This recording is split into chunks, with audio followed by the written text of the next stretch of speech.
Scandale annoncé avant le Classico. À la veille du choc Barcelone-Real Madrid, le football espagnol retient son souffle. Le nom de l'arbitre sera connu avant 16h ce samedi, mais déjà, une ombre plane sur la désignation. Le nouveau président de la CTA, Fran Soto, s'apprête à faire son tout premier grand test, accompagné de Gregorio Manzano et de l'ex-arbitre Fernando Teixeira Vitienne. Et tout porte à croire que ce choix pourrait déjà ternir la crédibilité de cette nouvelle ère.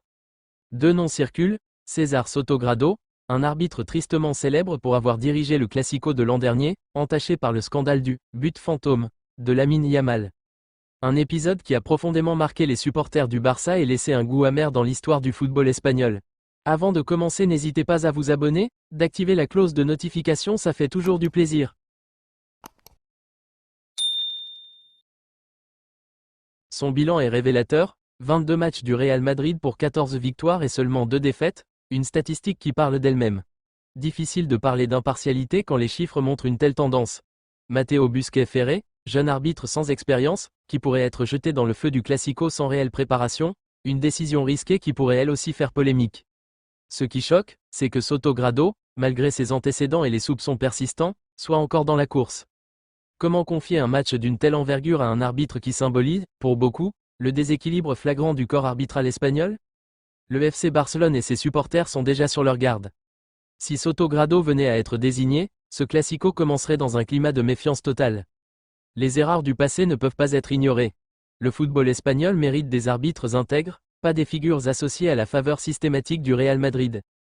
Une chose est sûre, la décision de Fran Soto samedi sera bien plus qu'une nomination. Ce sera un test de crédibilité pour toute la CTA. Et si le mauvais choix est fait, la polémique pourrait exploser avant même le coup d'envoi. Très bien. Voici une version longue, dure et percutante, écrite comme un éditorial incendiaire digne d'un grand média catalan en colère. Le ton est accusateur, dramatique et sans retenue, tout en restant crédible journalistiquement. Arbitrage, le Classico de la honte se prépare déjà. Le football espagnol s'apprête à vivre un nouveau séisme. À seulement 2 jours du Classico entre le FC Barcelone et le Real Madrid, la tension monte autour d'une question cruciale. Qui arbitrera le match le plus attendu de l'année? La réponse tombera avant 16h ce samedi, et déjà, les signaux envoyés par la CTA, Commission technique des arbitres, laissent craindre le pire. Le nouveau président, Fran Soto, épaulé par Gregorio Manzano et Fernando Teixeira Vitienne, se retrouve au cœur d'un choix explosif. Ce sera le premier Classico sous sa direction, et pourtant, il semble suivre les vieilles méthodes qui ont détruit la confiance du public envers l'arbitrage espagnol. Deux noms sont sur la table, mais un seul concentre la colère des supporters, César Sotogrado. L'homme du scandale. L'arbitre du fameux « but fantôme » de Lamine Yamal la saison dernière au Bernabéu, une erreur monumentale qui a privé le FC Barcelone d'un but valable et faussé l'issue d'un match capital.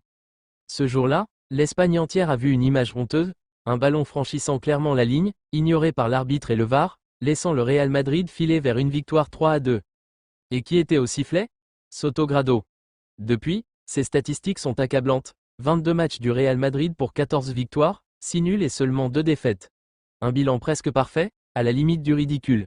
Face au Barça, son équilibre apparent, 6 victoires, 3 nuls, 5 défaites, ne trompe personne, chaque fois que le match compte, la balance penche du même côté. Ce n'est plus du hasard, c'est un système.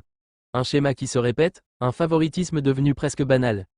Et pourtant, malgré cette histoire sulfureuse, malgré la perte de confiance des joueurs et du public, la CTA ose encore envisager son nom pour ce Classico. Une provocation pure et simple envers le FC Barcelone et tous ceux qui croient encore à une Liga juste et équitable. La deuxième option, Matteo Busquets-Ferré, n'offre guère plus de sérénité. Jeune arbitre sans expérience du Classico, il a dirigé cette saison un Barça, Mallorca et un Real, Rayo, 1-1, mais il n'a pas encore la maturité pour gérer la pression colossale d'un duel entre ces deux géants. Lui confier un tel match, ce serait jouer à pile ou face avec la crédibilité du championnat. Le nouveau président Fran Soto, censé incarner un renouveau après des années de scandale, se retrouve donc face à un moment de vérité. Son choix dira tout. Veut-il vraiment tourner la page, ou va-t-il prolonger le règne d'un arbitrage qui favorise toujours les mêmes? Car il faut être clair, le Real Madrid a souvent bénéficié d'une bienveillance flagrante des officiels, tandis que le Barça, lui, enchaîne les décisions contestables, les buts annulés, les cartons douteux et les injustices qui s'accumulent. Si César Sotogrado est confirmé pour ce Classico, ce ne sera pas seulement un arbitre qui entrera sur la pelouse. Ce sera le symbole d'un arbitrage discrédité, d'une institution corrompue par le pouvoir et l'influence du Real Madrid. Et cette fois, le peuple catalan ne se taira pas. Le FC Barcelone, ses joueurs, Ses dirigeants et ses supporters ont déjà trop subi. Les fans n'ont pas oublié le scandale Munuera Montero, ni les multiples décisions douteuses qui ont faussé des rencontres décisives. Ce classico devait être un nouveau départ, une fête du football. Mais à ce rythme, il pourrait bien devenir un nouveau chapitre de la honte. Si Fran Soto veut sauver le peu de confiance qu'il reste dans le football espagnol, il doit agir avec courage. Le monde entier regardera son choix. Et s'il cède à la facilité en nommant Soto Grado, alors le message sera clair, la CTA n'a rien changé. Le système reste le même. Et le football espagnol continuera à vivre sous le règne du doute et du favoritisme.